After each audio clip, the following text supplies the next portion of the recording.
সেটা সফল হবে? দেখুন, বিজেপি তার মতো চেষ্টা করবেই, কারণ সারা দেশ তাদের দখলে, মানে সরকার তাদের দখলে।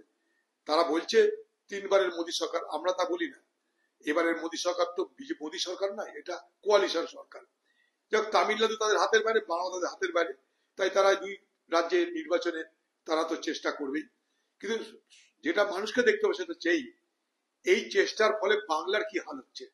এই বাংলায় রাজনৈতিক মেরুকরণের কারণে হয়তো তৃণমূলের লাভ হবে, বিজেপির লাভ হবে, কিন্তু বাংলার যে সংস্কৃতি, বাংলা যে উদারতা, বাংলা যে ধর্মনিরপেক্ষতা, সেই সামাজিক ভিত্তিটা বাংলায় চুরমার হয়ে যাচ্ছে। এটা কিন্তু সব থেকে বেশি বাংলার মানুষকে এই বাতাবরণে ভেবে দেখতে বলবো। কারণ বিজেপি এবং তৃণমূল একে অপরের পরিপূরক।